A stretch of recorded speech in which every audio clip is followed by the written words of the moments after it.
আজকে হচ্ছে সানডে, ঘড়ির কাঁটায় একদম 12টা বাজে। আর এই তো সানডে মানে হচ্ছে একটু লেজি ডে আমার কাছে।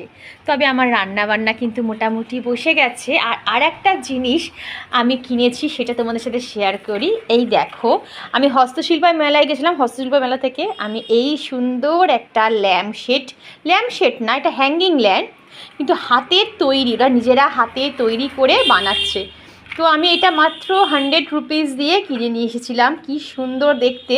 এটার মধ্যে আমি যখন লাইটটা সেট করব, তখন তোমাদের সাথে অবশ্যই শেয়ার করব কেমন লাগছে জিনিসটা। অবশ্যই কমেন্ট বক্সে জানিও। একদম হাতের তৈরি একটা জিনিস, জানো, আমাকে হাতে তৈরি করে ওনারা দিলেন। যাই হোক, এই একটা কিনেছি।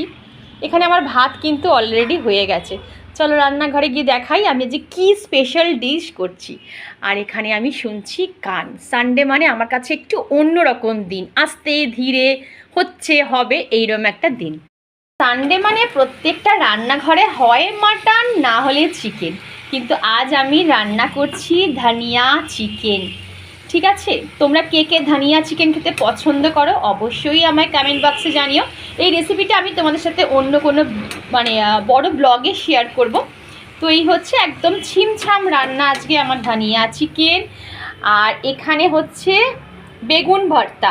বেগুনটাকে আমি পুড়িয়ে রেডি করে রেখেছি, কিন্তু এখন আমি ভর্তাটা করিনি। আজকে বেগুন পোড়াবো না, ভর্তা বানাবো।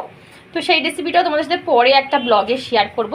ব্যাস, আর কিচ্ছু রান্না বান্না করবো না। আর একটু স্যালাড করে নেবো, এই যে টক দই রেডি করে রেখেছি।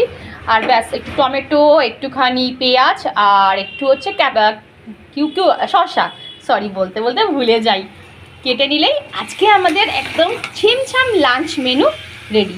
আর আমার চিকেনের কালারটা কেমন হয়েছে অবশ্যই তোমরা কমেন্ট বক্সে জানিও। তো দেখা হচ্ছে তোমার সাথে নেক্সট ব্লগে। ততক্ষণ সবাই খুব খুব ভালো থেকো। Tata, love you all.